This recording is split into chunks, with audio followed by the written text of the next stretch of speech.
Hello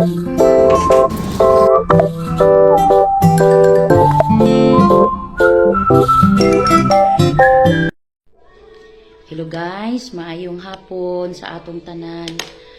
Before ko magsugod no sa unsay ako ang Imarites Char no. Actually year 2024 or previous years, the desire gid ko nga maghimo og ning-ani nga klase nga activities no through social media tungod kay nakita nako nga influence dako kay siyang influence no sa mga viewers, ug ako pong desire is makatabang gyud no. Honestly no, gikan ko sa family no, a broken family. So kung mingon tag broken homes, broken families, dili lalim no ang kinabuhi. Mauna nga as being a social worker no, didto ko nagka-passion nga gusto gid ko mutabang no sa mga kaminyoon nga ma-restore pagbalik no sa relationship. Mauna nga please allow me nga kanang makahatag og gamay nga kadasig kalipay sa inyong mga sa inyong mga kasing-kasing no, as I'm going to kanang masugdan ni siya. I hope nga musuporta mo sa ako. Please share no sa uban sa akong mga vlog nga pagkabuhaton in the future. Kaya ron pud makatabang pud ta sa ilaha. So magsugod na ta no, magmarites ta no, okay? So kay social worker man ko, ang akong number 1 nga gusto gyud nga matabangan is katong mga managtiayon nga grabe gyud ang struggle no sa relationship no.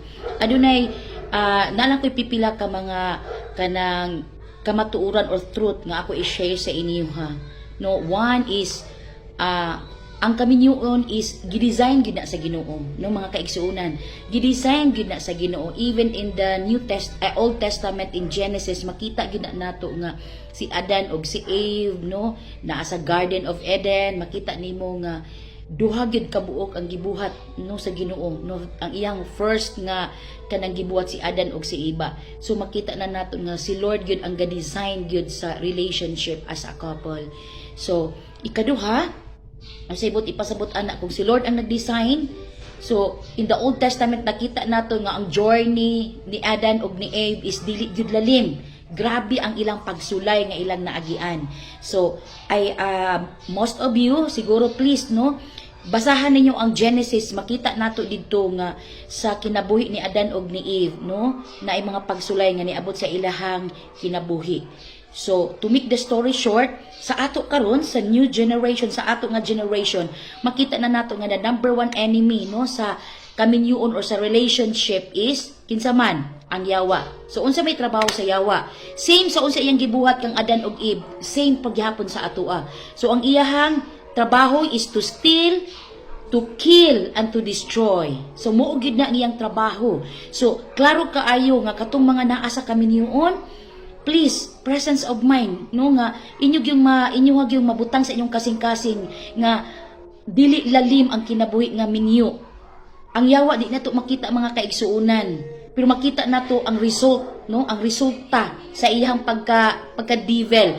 Mao na nga katong verse nga akong gihatag ganiyang morning nga Matthew 6:33 no, seek ye first the kingdom of God and his righteousness, and all these things shall be added unto us.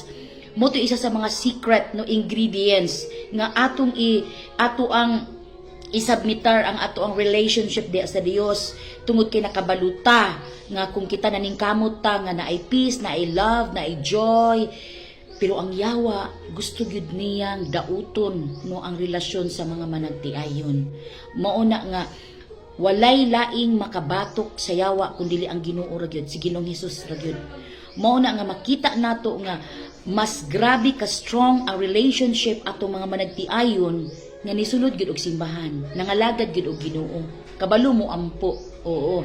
Pero katong mga managtiayon nga kulang gyud sa kahibalo sa pulong sa Ginoo, musimba ra sa panahon sa pista, musimba ra sa panahon sa kanang Christmas, or makahinumdum lang sa partner during Valentine's Day or unsa ba kana. So makita nato nga kulang gyud, daghan jud kaay mga managtiayon nga nagbulag no, tungod kay dili maagwanta Kailan ka nang yawa atong kalaban, number one nato nga kalaban sa relationship. So number one, no, nga unsay ato ang weapon is magpaduol ta sa Ginoo, no, magpaduol ta sa Ginoo. Then makita nato nga once na ang yawa, kung sa may buti pasabot ana ang relationship na apirmi sa battle, na apir maminti sa gira.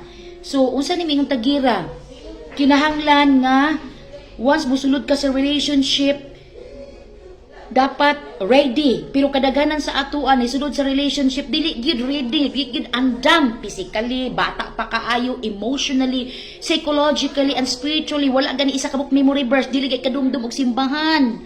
So makita nato nagkita ra sa kanang chatmate, nagkita ra sa unsa ba na sa trabahoan. So makita na nato nga as in ngilingig kaayo gyud nga mag-uban mo sa imong partner nga ning ana plus naa pa gyud ang yawa magsige panghilabot. So mana siya guys, no, isa sa mga tips nato.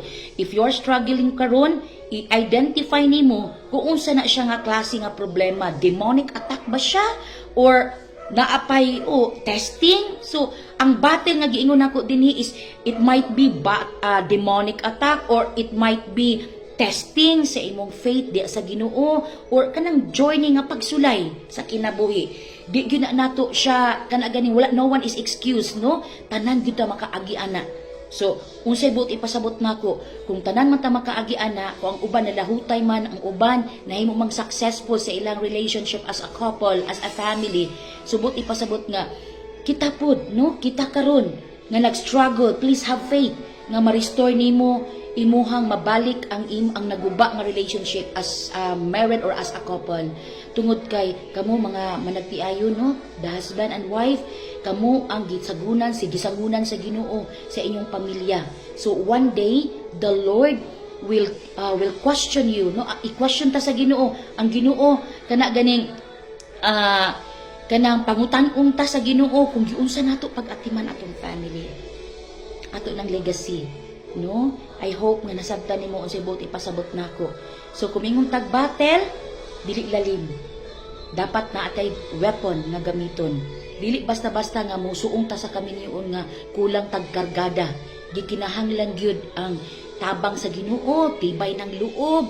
Pero kanang tibay nga loob or kanang gitawag og faith, dili nato na makuha sa atong kaugalingon nga pagpaningkamot. It's all alone, no. Si Lord gyud ang muhatag anak nga strength nga makaya nato kung unsa may pagsulay nga atong maagian along the way as a married couple. So simple ra gyud siya. One, musubmit gyud ka sa Ginoo, musurrender gyud ka sa Ginoo nga Lord, I am nothing apart from you.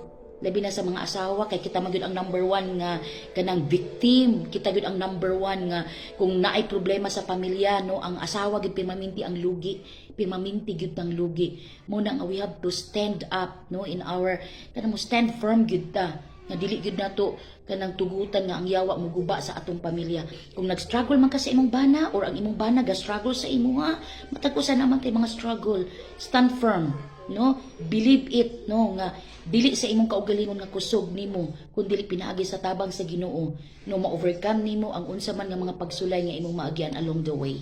So I think katulang ang mga tips sa sunod na sad naa na po koy lain nga mga tips ihatag sa inyo, ha. So unsaon na to nga may magbadaogon, ingon ang pulong sa Ginoo, no, sa James man to nga, submit to God, resist the devil, and he will flee from you. If it is demonic attack, walay lain nga maghatag na to protection si Lord ra gyud. Subot ipasabot, gamita ang pangalan ni Ginoong Hesus, no. Ampo sa Ginoo, luhod sa Ginoo, balik sa Ginoo, adto og simbahan aron mo grow ka spiritually, and you will know how to win your battle as a couple, as a family. So I think that's all. Salamat kayo sa imong pagpaminaw. Please share, no, please share and support aron magpadayon ta sa atong unsay pwede nato nga matabangan nato ang ubang pamilya nga masave, dili maguba kun dili matabangan tong mga asawa nga nagkinahanglan og strength, no, pinaagi sa ato ang paghatag og kadasi ug kalipay sa ila. Salamat kay igsuon. God bless you. Please comment, no, kung naa kay gusto nga ipangutana ko unsaon. So hinahinay nato na siya tubag, no, sa grasya gyapon sa Ginoo. All the glory and honor belongs to Him.